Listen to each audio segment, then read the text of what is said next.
ফখরুল ইসলাম আলমগীর সশ্রদ্ধ চিত্তে শপথ বা বাংলাদেশের ২৩তম রাষ্ট্রপতি হিসেবে মির্জা ফখরুল ইসলাম আলমগীর নির্বাচিত হওয়ার পর দেশের সীমানা পেরিয়ে আন্তর্জাতিক অঙ্গনেও প্রতিফলিত হয়েছে অভিনন্দনের ঢেউ।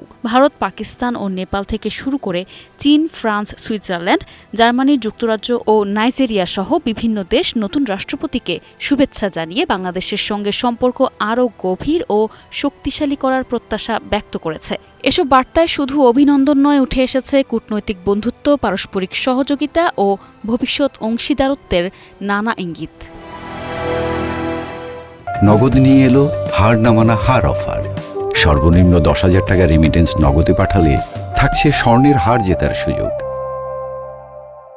ভারতের রাষ্ট্রপতি দ্রৌপদী মুর্মু মির্জা ফখরুল ইসলাম আলমগীরকে অভিনন্দন জানিয়ে দুই দেশের ঐতিহাসিক বন্ধন, অভিন্ন আত্মত্যাগ ও সাংস্কৃতিক নৈকট্যের কথা তুলে ধরেছেন। জ্বালানি, প্রযুক্তি, যোগাযোগ, স্বাস্থ্য ও শিক্ষাসহ বিভিন্ন ক্ষেত্রে বিদ্যমান সহযোগিতা আরও বিস্তৃত করার প্রত্যাশাও জানিয়েছেন তিনি।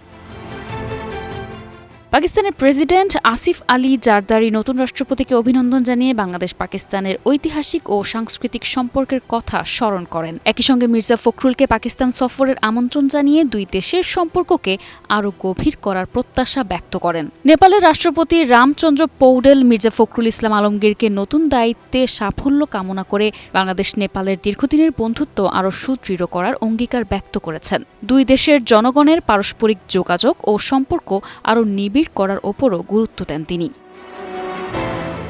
নির্বাচনের ফল প্রকাশের পরপরই ঢাকায় চীনা দূতাবাস অভিনন্দন জানিয়ে বাংলাদেশের সঙ্গে সম্পর্ককে বেজিংয়ের বিশেষ গুরুত্ব দেওয়ার কথা জানায়। নতুন যুগে দুই দেশের যৌথ প্রচেষ্টায় আরও ঘনিষ্ঠ অংশীদারিত্ব গড়ে তোলার প্রত্যয় ব্যক্ত করে চীন। এদিকে ঢাকায় ব্রিটিশ হাইকমিশন নতুন রাষ্ট্রপতিকে অভিনন্দন জানিয়ে বাংলাদেশ ও যুক্তরাজ্যের দীর্ঘদিনের ঘনিষ্ঠ অংশীদারিত্বকে আরও এগিয়ে নেওয়ার আগ্রহ প্রকাশ করেছে।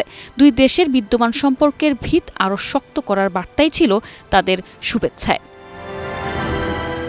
ফ্রান্সের ঢাকায় অবস্থিত দূতাবাস মির্জা ফখরুল ইসলাম আলমগীরকে অভিনন্দন জানিয়ে বাংলাদেশের গণতান্ত্রিক অভিযাত্রায় তার দীর্ঘ রাজনৈতিক ভূমিকার কথা স্মরণ করে। একই সঙ্গে দুই দেশের বন্ধুত্ব ও দ্বিপক্ষীয় সম্পর্ক আরও গভীর করার প্রতিশ্রুতি পুনর্ব্যক্ত করেছে। সুইজারল্যান্ডের ঢাকাস্থ দূতাবাসও অভিনন্দন জানিয়ে বাংলাদেশের সঙ্গে দীর্ঘদিনের অংশীদারিত্বকে আরও এগিয়ে নেওয়ার প্রত্যাশা ব্যক্ত করেছে। তাদের বার্তায় ছিল পারস্পরিক সহযোগিতা ও সম্পর্ক জোরদারের অঙ্গীকার।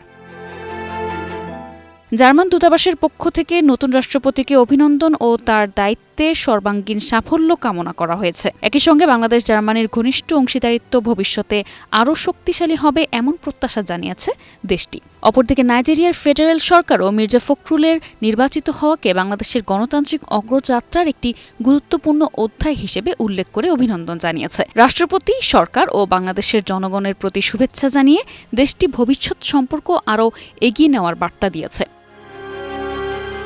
সব মিলিয়ে বিভিন্ন দেশের অভিনন্দন বার্তায় ভিন্ন ভিন্ন শব্দ ও কূটনৈতিক সুর থাকলেও অভিন্ন ছিল একটি প্রত্যাশা, বাংলাদেশের সঙ্গে সম্পর্ককে আরও গভীর করা এবং পারস্পরিক সহযোগিতার নতুন দুয়ার উন্মোচন করা। নতুন রাষ্ট্রপতিকে ঘিরে আন্তর্জাতিক এই আগ্রহ তাই কেবল আনুষ্ঠানিক শুভেচ্ছা নয়, বরং বাংলাদেশের সঙ্গে বিশ্বের বিভিন্ন শক্তির ভবিষ্যৎ সম্পর্কের দিকেও ইঙ্গিত দিচ্ছে।